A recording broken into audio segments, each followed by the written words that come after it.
will go high. Love, grace, humility will win. And then you tell everybody to go to hell. You think that's going to work for you, Coach White? Think that's going to work for you? The reality of the situation is none of that stuff will win if it's left up to you, Stephanie White. Because you're not handling it right. You playing right into their hands. Right into their hands. Wellness, our player safety is always a top priority for me. One of the things I pride myself on is my relationships with players. I thought the play got called right. Thankfully, Sophie's okay. Was it egregious? Absolutely. When you have a chance to watch that over and over and over on replay, you can see that. I didn't have that in real time. The hate, the fear-mongering, the divisiveness, the stuff that's trying to hijack our league will not win. It won't win. We are united. We are connected. We will not be What happens when Stephen A. Smith stops defending an Indiana Fever coach and starts demanding answers from her directly? Suddenly, one controversial foul becomes something much bigger. The heated clash involving Sophie Cunningham and DJ Carrington has placed Stephanie White under intense scrutiny. And now, Stephen A. Smith is questioning whether White is protecting her players the way a head coach should. But the biggest question is not simply whether the foul was dirty. It is whether Stephanie White handled the entire situation correctly. The controversy began during Indiana's August 8th matchup against the Chicago Sky. DJ Carrington was ejected after making contact with Sophie Cunningham around the head and neck area during a breakaway play. Officials ruled it a flagrant 2, immediately removing Carrington from the game. For many viewers, the replay appeared to show a dangerous and unnecessary hit. But the controversy did not end with the ejection.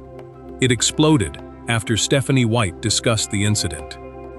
White explained that player safety was extremely important to her and said she believed the play had been called correctly based on what she saw in real time. She later acknowledged that after watching the replay repeatedly, she could see how serious the contact had been. That explanation did not satisfy everyone. And this is where Stephen A. Smith entered the conversation. Smith argued that White was missing the bigger leadership issue. In his view, a head coach has a responsibility to recognize when one of her players has been involved in a dangerous situation and publicly stand behind that player. His criticism became especially intense because this was not the first time White had faced questions about how she handled controversial incidents involving Fever players. Smith essentially challenged White with a simple question: where is the accountability? A coach can have relationships with players. A coach can understand their personalities. A coach can even defend their character. But that does not mean a coach has to defend every action. And according to Smith's argument, White appeared to be caught in the middle.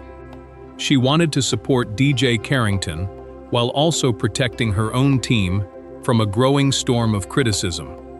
That became even more difficult when fans inside Indiana's own arena began booing her. Think about that. This was not an opposing crowd. These were Fever fans.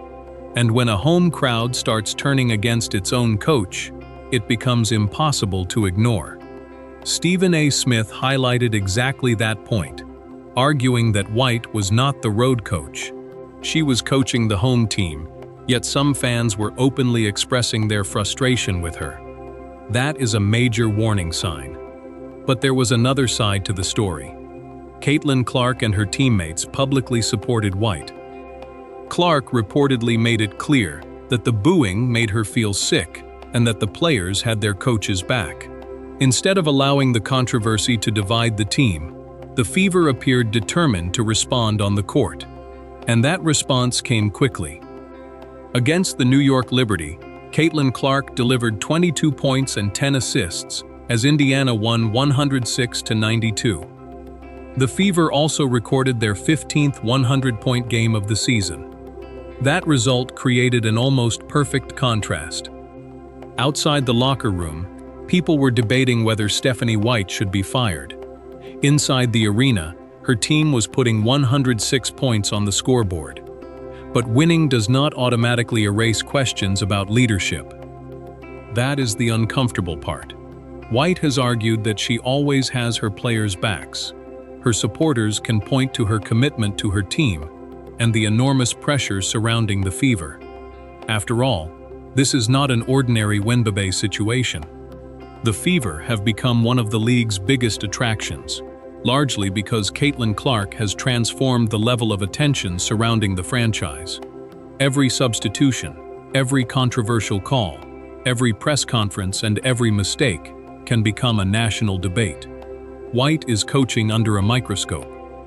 But that also means her decisions are going to receive extraordinary scrutiny. And Stephen A. Smith's argument is ultimately about more than one foul. It is about trust. If a player believes her coach will protect her, that relationship matters. If fans believe the coach is avoiding accountability, that trust can disappear just as quickly.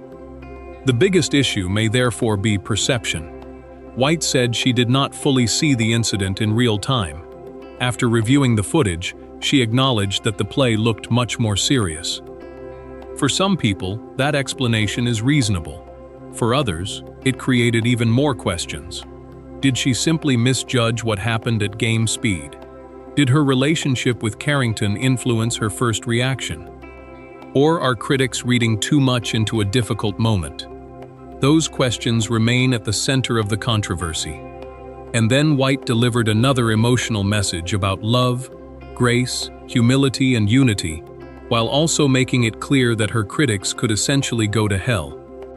That combination immediately became another headline, because telling people to embrace grace while simultaneously attacking your critics creates a contradiction that is almost impossible for social media to ignore. Now Stephanie White faces a much bigger challenge. She has to prove that she can lead through the noise. The players appear to have her back. Caitlin Clark appears committed to the team. But fans are demanding answers, and Stephen A. Smith has made the criticism impossible to overlook. Ultimately, the easiest way for White to change the conversation may be the oldest answer in sports: win. If the Fever continue winning, this controversy could eventually fade. But if the team starts struggling, every unresolved question about White's leadership could return even louder. And that is why Stephen A. Smith's confrontation matters. He did not simply criticize one coaching decision. He challenged Stephanie White to prove that she understands what leadership really means when the pressure becomes overwhelming. Now the spotlight is on White.